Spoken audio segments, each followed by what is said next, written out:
Olá, você, meu irmão, minha irmã, que acompanha o canal Dois Dedos de Teologia, do pastor Iago Martins. É um prazer estar com vocês aqui. Meu nome é Rodrigo Silva, sou teólogo adventista e estou gravando esse vídeo em consonância com meu amigo, meu irmão Iago, a respeito de algumas observações que ele fez da minha tese doutoral sobre o texto de Lucas 23:43. E quero deixar bem claro, sem nenhuma demagogia, Deus é testemunha da minha sinceridade, que eu fiquei muito feliz com a forma educada como ele colocou a discordância dele. E, além disso, não sei se vocês sabem, antes de postar o vídeo, ele mandou o vídeo para mim. E ele me deu a oportunidade de falar o que eu pensaria a respeito das questões que ele levantou ali. São questões técnicas, ele as apresentou de maneira muito didática, muito clara, e eu vou colocar para vocês aqui a minha posição, deixando bem claro alguns elementos que estão acordados entre mim e o pastor Iago. Quando ele disse que ele não quer, de maneira nenhuma, levar isso para o ringue apologético, essas também são minhas palavras, são também o meu pensamento, tá certo? Antes de tudo, nós amamos a Jesus, amamos o Evangelho, temos diferenças de compreensão em determinados pontos da Bíblia Sagrada, mas de maneira nenhuma temos nocividade de um para com o outro. E de igual modo, eu estou apresentando essa resposta aqui, até, como eu disse, num consenso que houve entre mim e ele. Então não é que eu pedi direito de resposta, não é nada disso. Também não se trata de provocar agora para réplica, tréplica e outras coisas mais, também não é isso. Muito menos uma questão de querer ganhar o debate, ou ter uma guerra de ego mostrando quem sabe mais grego, quem sabe mais teologia. Nenhum de nós dois está com este objetivo aqui, tá certo? Então, como o pastor Iago falou, se você chegou até aqui pensando que vai ver dois teólogos degladiando-se e cada um colocando o outro para baixo e acabando com o outro, nocauteando o outro, provocando torcidas do lado A ou lado B, você está completamente enganado. E digo aqui como meu próprio testemunho, não tenho nenhum interesse em ganhar um debate, apenas apresentar a minha observação ou o meu pensamento diante de algumas questões que ele levantou ali. E como ele falou, é um diálogo saudável. Pode ser que alguns vão concordar com a minha posição, pode ser que alguns vão concordar com a posição dele, pode ser que alguns vão ficar neutros, tá certo? O que importa é que tudo seja feito com dignidade, amor e saber discordar com elegância. Bom, então vamos aqui. Eu anotei rapidamente algumas coisas aqui do que o pastor Iago passou para mim. Eu assisti ontem o vídeo dele, antes de vocês, e anotei aqui uns pontos. Eu acho que ele dividiu em 5 pontos a fala dele, se eu não me engano, 5 ou 6 pontos. Ele mesmo no vídeo se atrapalha, esse é o quarto ou quinto. Então também eu anotei alguns aqui com base no que ele falou. Aliás, sugiro que antes que você ouça ou veja o meu vídeo, você primeiro assista o vídeo dele, porque como eu vou estar fazendo observações em face ao que ele falou, se você assistir o meu sem assistir o dele, não vai fazer muito sentido para você, tá bem? O pastor Iago, ele começa a colocar, para quem não sabe, a problemática é o texto de Lucas 23:43, que na maioria absoluta das versões bíblicas, em português, inglês, alemão, traz: em verdade te digo que hoje estarás comigo no paraíso, tá certo? E aí os teólogos sistemáticos querem cada um puxar o texto para favorecer uma doutrina, ou da doutrina de você ir imediatamente para o céu, ou você, como é o caso dos adventistas e outros grupos, você ficar dormindo no pó da terra, aguardando a ressurreição. A diferença básica em termos de teologia sistemática é essa. Os que acreditam no sono da morte creem que você dorme no pó da terra, é como nós entendemos a morte, até a ressurreição da carne. E na ressurreição da carne é que você vai para o paraíso com Cristo. O outro segmento, que é majoritário no cristianismo, entende que não, que você morre, o seu corpo fica no pó da terra, mas a alma segue imediatamente para o paraíso. Embora há divergências também nesse entendimento. Alguns colocam, mesmo dentro da área católica ou evangélica, que você vai para um lugar intermediário. Alguns pensam que o paraíso já seria a visão beatífica de Deus direto, outros pensam que o paraíso seria um lugar intermediário ainda, não seria a visão última, o lar eterno, onde nós vamos estar com uma forma corpórea após a ressurreição. Então, eu não vou entrar no mérito da questão aqui, vou me ater apenas aos detalhes da gramática. Na minha compreensão, pela minha tese doutoral, até estou com ela aqui, o pastor Iago menciona a minha dificuldade de tê-la, E esse é o problema de fazer doutorado pobre numa época que não tinha internet ainda tão facilmente. Então aqui está a minha tese, mas olha, a única cópia que eu tenho é essa aqui. E bem rabiscada, até sem a capa essa aqui. E eu fiz uma cópia dela menor, porque tinha que publicar a tese na época, eu não tinha dinheiro para publicar tudo, então nós fizemos essa versão menor, mais fina aqui, e foi essa cópia que eu mandei para o pastor Iago, que é uma versão simplificada, diminuída ali da tese. O primeiro argumento que ele coloca, um dos argumentos, não sei se foi nessa ordem, é que ele diz assim: veja bem, quando Jesus diz, em verdade te digo, hoje estarás comigo no paraíso, esse hoje é completamente dispensável. Esse hoje é redundante. Eu digo hoje. Para quê? Ele já está falando que é hoje, isso torna o hoje completamente dispensável. Eu concordaria com o pastor Iago se Jesus estivesse falando em português do século XXI, onde o pleonasmo é considerado um vício de linguagem. Mas na língua aramaica e hebraica, as línguas maternas de Jesus, e o grego do Novo Testamento é baseado nessas línguas, o pleonasmo, ou seja, a redundância, não é desnecessária. Pelo contrário, ela é uma ênfase muito importante. E a Bíblia está repleta de pleonasmos, de redundâncias, que, como eu falei, no nosso idioma seriam consideradas vícios de linguagem, mas na época de Jesus não. Quer um exemplo? Eu anotei algumas poucas passagens aqui, mas há centenas delas. Quando você vai para 2 Samuel, capítulo 7, 22, diz: temos ouvido com os nossos ouvidos, assim que está no hebraico, eu estou traduzindo diretamente do hebraico. Temos ouvido com os nossos ouvidos. Quando você vai para Gênesis 37, 10, que sonho é este que você tem sonhado? Que sonho sonhado? Quando você vai para Gênesis 48, 15, que o meu nome seja nomeado entre eles. Quando você vai para Gênesis 49, 25, que o Todo-Poderoso possa abençoar você com bênçãos. Então, enquanto em português falar sair para fora, entrar para dentro, descer para baixo, subir para cima é um vício de linguagem, naquela língua oriental é algo elegante, significa uma ênfase. E essa ênfase, ela tem um significado divino quando você diz, em verdade, te digo hoje, ou te ordeno hoje. Eu teria que ter mais tempo para dissertar sobre isso aqui, mas há várias passagens do Antigo Testamento onde essa qualificação adverbial do dito agora ou da ordem agora é bem divina. Por exemplo, Deuteronômio, que diz: porquanto te ordeno hoje que ames o Senhor teu Deus e que andes nos seus caminhos, te ordeno hoje. Veja, se era uma coisa dispensável no caso de Lucas, por que não foi dispensável no caso de Deuteronômio? Então, eu digo que aqui não é questão de escolher a tradução que convém à minha doutrina. É questão de ler o texto de acordo com o pensamento oriental que o produziu. Existe uma diferença entre traduzir e interpretar a frase de acordo com o pensamento de quem escreveu aquilo ali.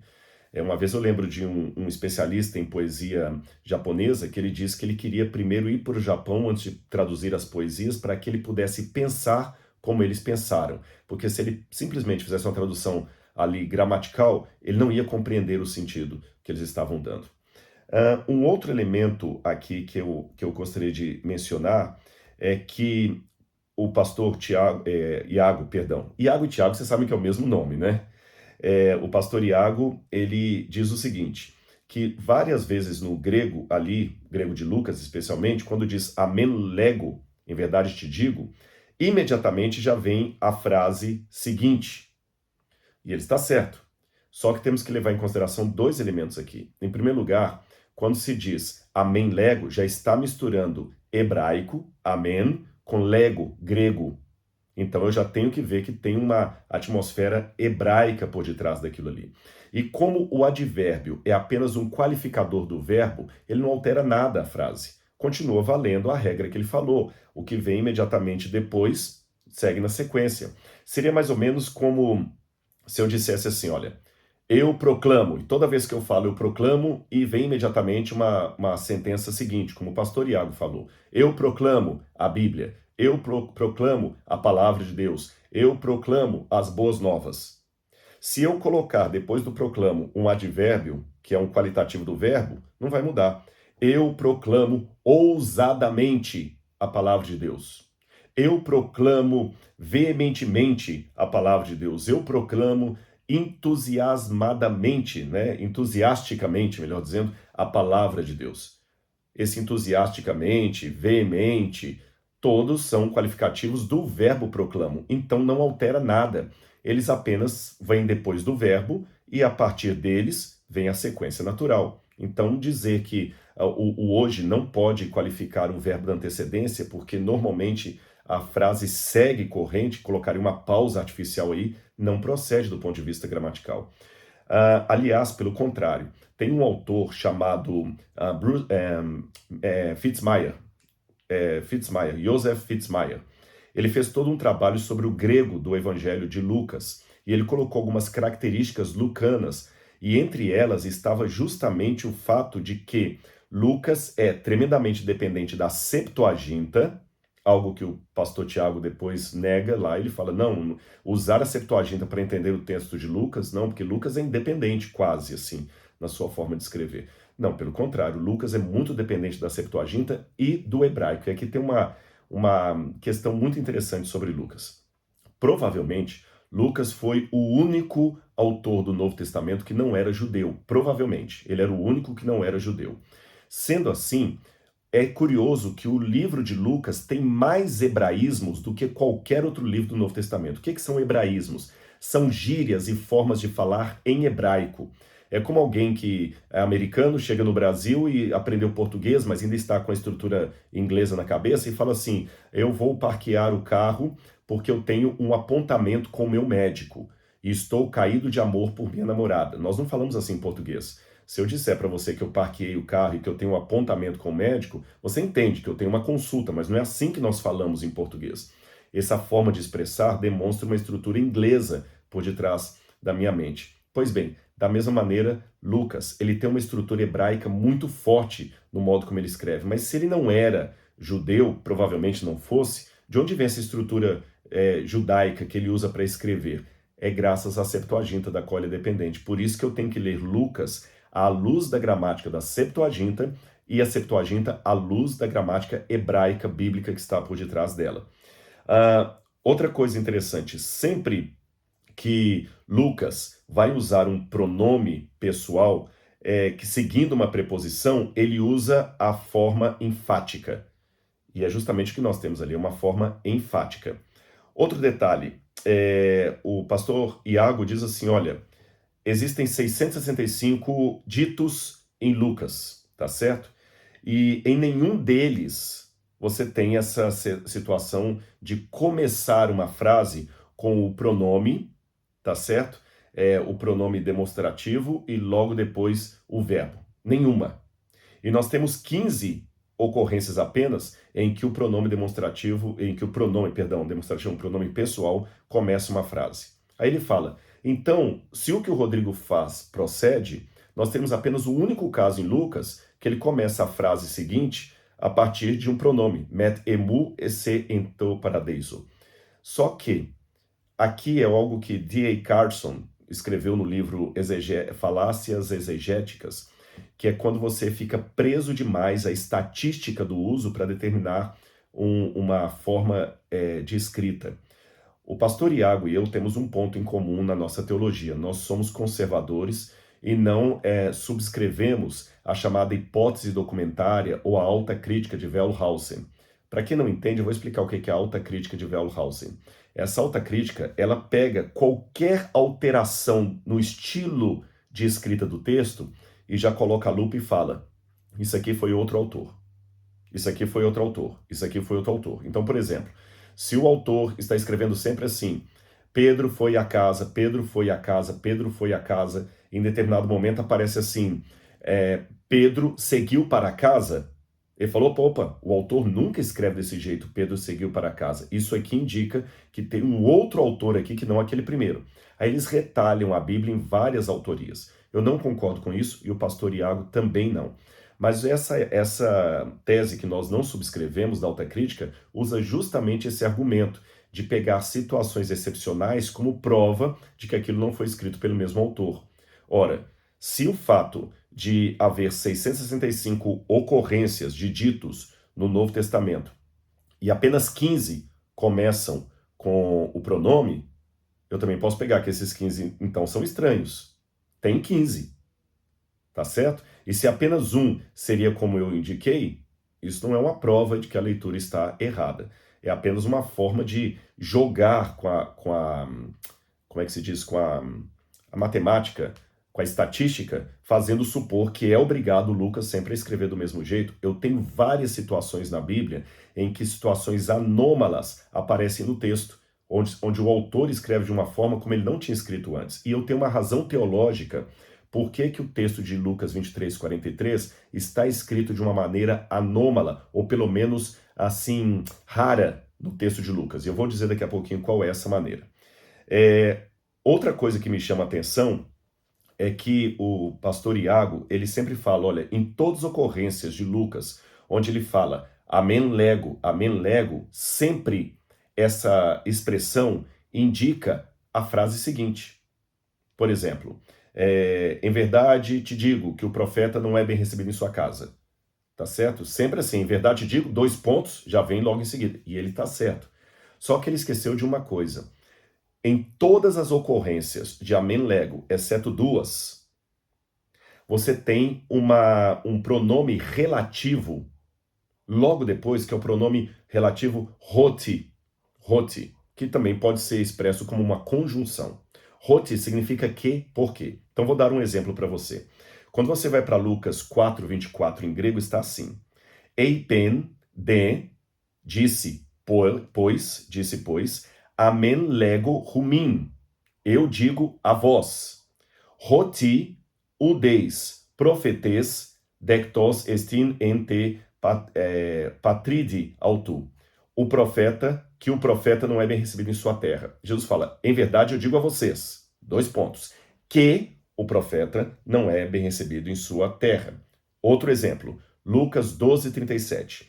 Amen lego humin, hoti peritsosestai, kai anaklinei autois. Em verdade, digo a vós que sereis cingidos, tá certo? Sereis cingidos e levantareis, sereis cingidos. Em verdade, vos digo que. E assim vai em todas as outras citações. Eu vou dar mais uma aqui só para guisa de ilustração. Lucas 18:17. Amen lego humin. Hos an me dexetai te basileia. Em verdade digo a vós, quem não receber no reino, não receber o reino, ou seja, em todas as passagens, todas elas, vem, em verdade vos digo que, em verdade vos digo que, em verdade vos digo que. No texto de Lucas 23:43, não tem esse que. Está apenas o seguinte, amen soi lego. Met emu, semeron, met emu, escendei paradiso. Em verdade te digo, hoje estarás comigo no paraíso. Aí eu perguntei ao pastor Iago, no áudio que nós trocamos, veja, se Lucas quisesse que as pessoas lessem o capítulo 43, capítulo 23, 43, como ele estava dizendo anteriormente, por que ele não colocou Hoti ali? Tá certo? Porque se ele quisesse dizer que era para ler, em verdade te digo, que hoje estarás comigo no paraíso, por que essa foi a única vez em que Lucas não usou o pronome relativo Hoti? Não seria um indicativo que ele queria que os leitores lessem aquele texto diferente dos anteriores? Ah, e uma notinha de rodapé aqui. Eu sei que alguém vai talvez pegar assim, o Rodrigo está falando mentira, porque na Bíblia está o quê? Em verdade, te digo que hoje estarás comigo no paraíso. Mas o pastor Iago pode confirmar para você, esse que não está no original grego. Quem colocou esse que aí foi o tradutor da Bíblia de Jerusalém, o tradutor da João Ferreira de Almeida, o tradutor das Bíblias modernas, tá certo? No original grego não tem esse que. Então vou repetir a minha pergunta aqui. Todas as vezes que Lucas usa a expressão amen soi lego, ou amen lego humin, em verdade te digo, ou em verdade digo a vós, tem um que depois. Hoti, exceto, como eu falei, no caso de Lucas 18:17. que diz o que traz o qual ou quem, que é a mesma coisa, tem a mesma função. Mas quando chega em Lucas 23:43, Lucas não coloca esse que seria o esperado caso ele quisesse que as pessoas lessem, em verdade digo, que hoje estarás comigo no paraíso, porque foi assim que ele usou em todas as frases anteriores. Existe mais um elemento aqui que eu acabei não passando isso para o pastor Iago, eu vou mencionar rapidamente com vocês aqui. Quando a gente lê Lucas 23:43 no Textus Receptus, que é um manuscrito grego usado por Erasmo de Roterdã, e compara com o texto alexandrino, que é mais antigo, a gente descobre uma coisa interessante. No Textus Receptus está assim, Kai eipen autor roi Jesus, e disse a eles Jesus, acrescento Jesus, e fala assim, Amen, lego sois semero met emu. Em verdade, digo a ti hoje, comigo estarás no paraíso. O texto alexandrino mudou ligeiramente isso aí. Aliás, mudou até antes, porque ele é mais antigo que o texto Receptus. Kai eipen autor, amen soi lego. Para você pode não parecer diferença falar soi lego ou lego soi, mas da forma como está redigida no texto alexandrino, a forma como está ali obriga que o semeron qualifique o lego, porque o que é o semeron? É um advérbio de tempo. E o que é um advérbio? Um qualificador do verbo. E o copista do texto alexandrino fez questão, enquanto outros manuscritos colocavam o semeron entre dois pronomes, em verdade, digo a ti, hoje, comigo estarás, ou seja, o hoje fica entre ti e comigo. O texto alexandrino mudou a ordem e colocou, em verdade, te digo hoje, comigo estarás. Então, o semeron está mais próximo do lego do que com o estarás. Entre o semeron e o estarás, você tem um met ali comigo, né, que seria o comigo. A ideia é esse met emu, esse comigo estarás no paraíso. E o copista do texto alexandrino, de propósito, colocou o soi antes do autor, antes do amém, perdão, e colocou o semeron logo junto ali com o lego, indicando que ele deveria qualificar aquele verbo. E por fim, eu também quero dizer que há vários casos no grego da Septuaginta que falam justamente que tem essa leitura. E o pastor Iago reconhece isso, ele só não reconhece que nós possamos usar a Septuaginta como pano de fundo gramatical para ler Lucas. E eu digo que podemos e devemos, porque há muito da estrutura gramatical da Septuaginta em Lucas. E a descoberta gramatical que eu fiz analisando o texto grego da Septuaginta e outros textos também, é que quando o advérbio hoje aparece ali semeron, de maneira dúbia entre dois verbos, em todos os casos ele qualificou o verbo da antecedência. Além disso, a ausência dessa conjunção roti também é significativa, não posso abrir mão dela. Bom, essa aqui é uma análise técnica, porque que eu tenho a minha discordância gramatical do que o pastor Iago falou, mas é com muito respeito. E eu termino aqui de maneira homilética, como ele também terminou. Ele terminou até colocando o hoje como um tempo quase teológico ali. Eu até me lembrei do C.H. Dodd, o autor que falava muito do sim, do ainda não, que é um dilema na teologia, né? Quando que é a salvação? É agora, mas será futura? Jesus já volta para quem morreu, ou como é que funciona isso? E haverá ainda a volta final? E ele fala lá do hoje com Cristo, que ali, naquela parte final, onde ele teologiza o hoje, eu não vejo onde aquilo ali conflita com o que eu acredito, porque eu acredito que as pessoas não vão para o paraíso antes, e por uma razão muito simples. Paulo fala, descrevendo esse ato entre a morte e a ressurreição, Paulo descreve isso em Tessalonicenses falando que será como um abrir e fechar de olhos, ao soar da última trombeta. Então eu até falei isso para o pastor Iago, se eu morrer antes do Senhor voltar, e a volta de Jesus se der 3 anos depois da minha morte, eu vou passar 3 anos morto, enquanto um mártir da época de Irineu de Lyon vai passar 2000 anos morto. Não importa se ele tem 2000 anos de sepultura e eu tenho 3 anos de sepultura. Tanto para ele como para mim, o tempo da morte será um abrir e fechar de olhos, uma piscadela. E estaremos para sempre com nosso Senhor. O que é difícil, hoje mesmo eu recebi uma notícia muito triste da morte de um pastor muito querido que faleceu, e eu fico pensando, se esse pastor entra no paraíso antes da família e vê a família em qualquer provação, qualquer dificuldade aqui, como é que o paraíso vai ser paraíso, você sabendo que os seus estão sofrendo lá na terra?